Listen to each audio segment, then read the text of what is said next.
周哲，你放手，抓疼我了！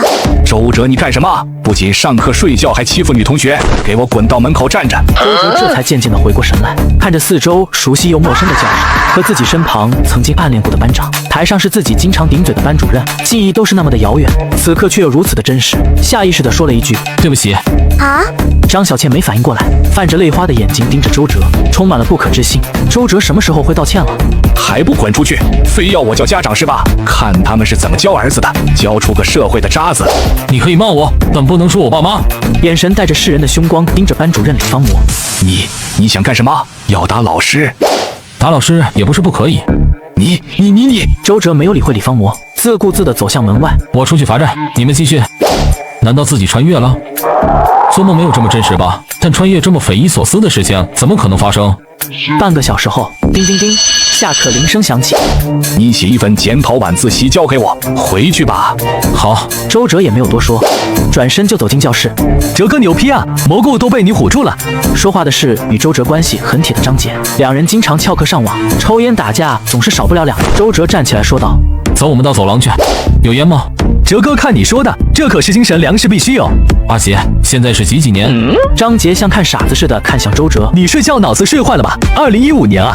果然自己是穿越了，到底是怎么回事？哎，既来之则安之吧。上天给了我重来一次的机会，前世的罪孽该偿还了。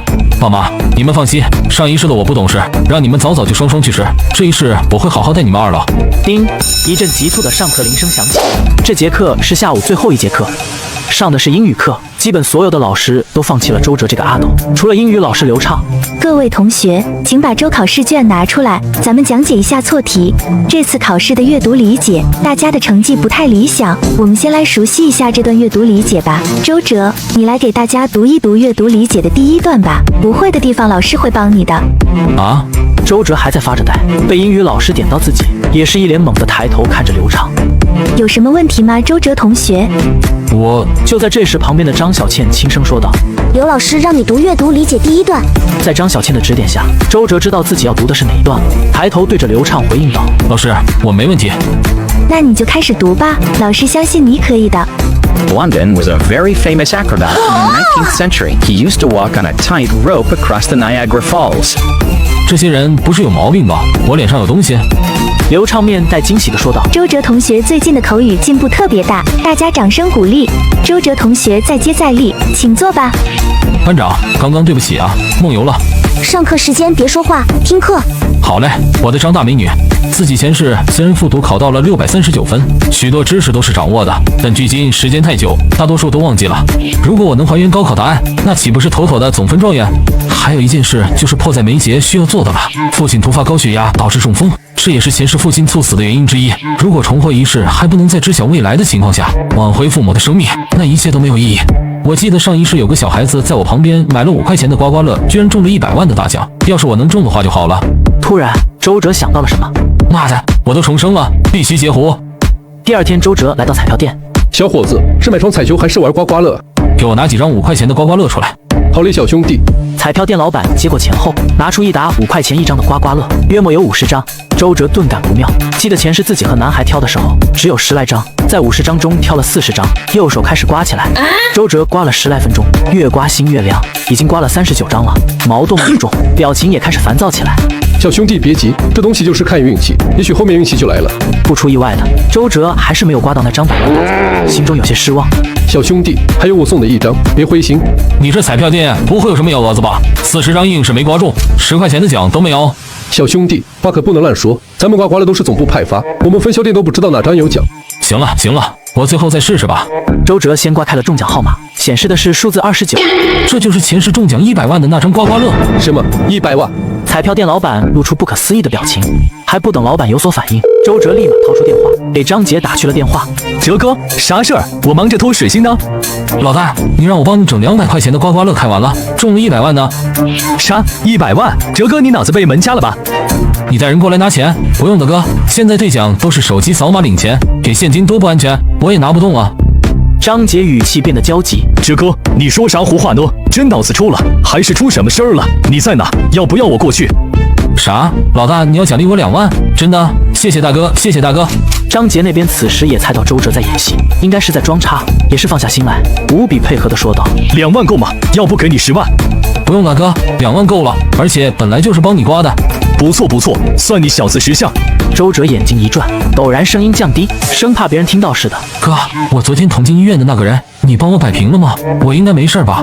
听到周哲说捅人，彩票店老板立马脸色一变，但还是仔细的听着周哲的话。他对于这100万还是有想法的。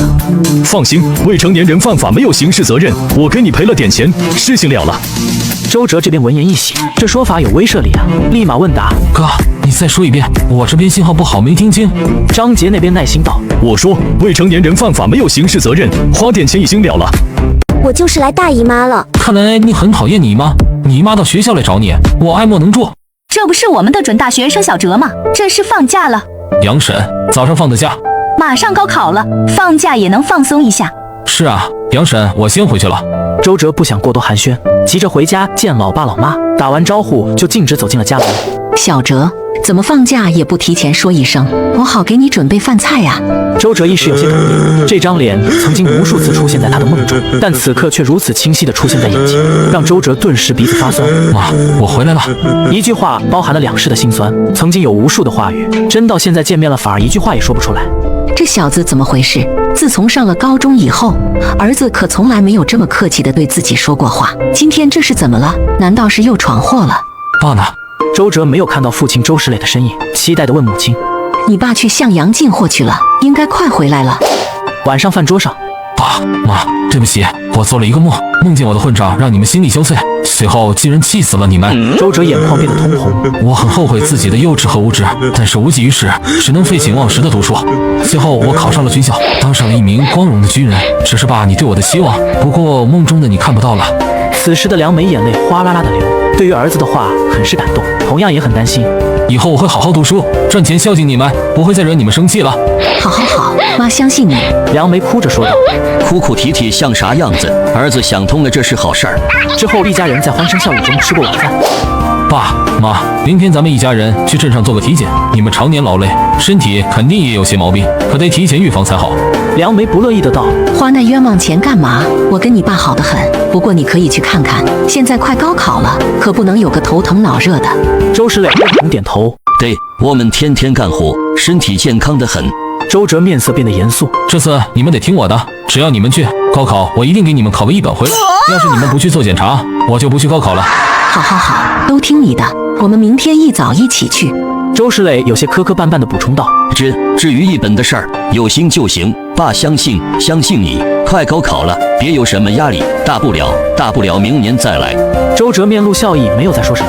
以前的周哲确实不可能，但现在的自己考个状元也不是不可能。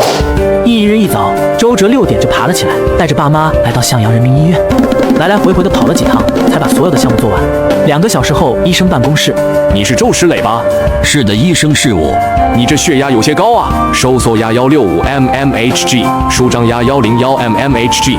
医生继续说道：血肌酐升高，血糖升高，血脂异常，连尿蛋白也是高的，问题可不轻，得重视了。还有你这个腰间盘突出，得做手术，再拖下去估计要瘫痪了。3人听到这话都是一惊。最后一家3口又合计了一下手术时间，并在周哲高考后的5月10号。出了医院之后，周哲坐车回学校了，一夜无话。第2天刚到教室，就看见张小倩一脸痛苦，捂着肚子，有些担心地问道：你怎么了？张小倩面色痛苦，却没有解释。我没事儿。怎么可能？你都戴上痛苦面具了。张小倩一脸疑惑。痛苦面具？就是表情狰狞，很痛苦的样子。我真没事儿，不用管我，过一会儿就好了。不对，你这样子很难受，要不要我跟老师说说，送你去医务室？张小倩被问烦了，有些羞恼，声音拔高了不少，说道：我就是来大姨妈了，你别问了。原来如此啊，你大姨妈来干嘛？看来你很讨厌你妈，不然知道她来你也不会这么难受。你妈到学校来找你，属于家事，我爱莫能助。这句话把张小倩整懵逼了，一脸的生无可恋，于是埋头读书，不理会周哲。下课之后，刚准备去吃饭，周哲碰到了一个他这2世都不想看见的人——罗小飞。上一世罗小飞和张小倩结婚了，几年之后，罗小飞把张小倩折磨致死。当时周哲在部队差点就颓废了。